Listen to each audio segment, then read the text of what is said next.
le gouvernement fédéral adoptait la loi sur l'équité salariale. Mais ce n'est que 3 ans plus tard qu'elle entre en vigueur, le 31 août 2021. Malgré l'avancement des dernières années, l'équité salariale entre les genres est encore loin d'être atteinte. L'écart s'explique par de nombreux facteurs, dont les emplois majoritairement féminins moins bien payés, la discrimination et le nombre d'heures consacrées aux responsabilités familiales plus élevées chez les femmes, pour n'en nommer que quelques-uns.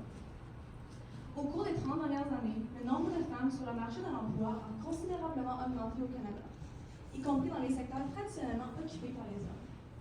Les femmes sont également désormais plus nombreuses que les hommes à être titulaires d'un baccalauréat ou d'un diplôme de niveau supérieur. Néanmoins, les écarts salariaux persistent, statistiques à l'appui. En 2021, pour chaque dollar gagné par un homme, les femmes gagnaient en moyenne 8,89 $, soit un écart de 11 %.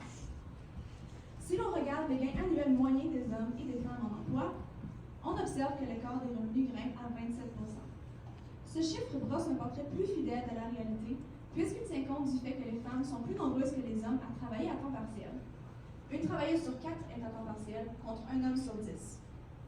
Ce temps partiel est par ailleurs plus souvent contraint que choisi, dicté, entre autres, par le manque de services de garde d'enfants.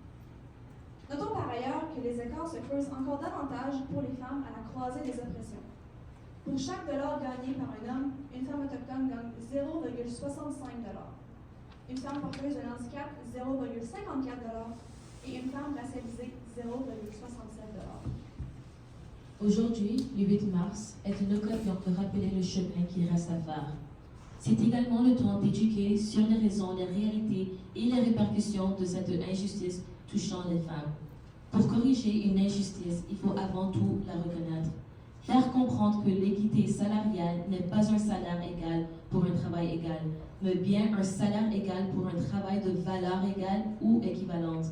Corriger à tout et à chaque rencontre cette incompréhension, rappeler que l'équité salariale va plus loin que ma fille reçoit le même salaire que son collègue qui fait le même emploi.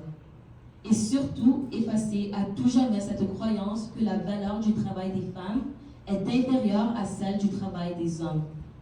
Enrayer le préjugé selon lequel le travail fait traditionnellement par des femmes vaut moins que celui fait par des hommes. Que, par exemple, soigner des enfants vaut moins que déboucher un évier. Ce sont les préjugés qui mobilisent d'abord l'attention et les efforts des militants. Nous le voyons, l'égalité salariale est un enjeu complexe qui puise ses origines dans des problématiques multiples et interconnectées. Néanmoins, des solutions existent pour en venir à bout. En travaillant en amont tout d'abord, en luttant contre les stéréotypes de genre et en renforçant la mixité dans l'ensemble des secteurs professionnels. En aval également par la mise en place d'outils de contrôle et de sanctions visant à assurer l'équité salariale dans le secteur privé, en obligeant les entreprises à rendre leurs informations salariales transparentes et accessibles, par exemple. Enfin, en proposant des solutions globales permettant d'améliorer le marché du travail dans son ensemble et de lutter en profondeur contre les discriminations qui le traversent. La mise en place d'un système pan-canadien de services de garde d'enfants abordables est en ce sens un pas dans la bonne direction.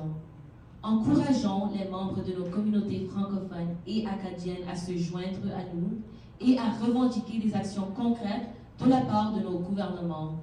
Les droits des femmes à l'égalité économique et à la dignité dans le travail ne sont pas acquis à travers le pays. Il est temps d'unir nos voix et de remédier collectivement à ces enjeux. L'équité salariale est un droit pour toutes.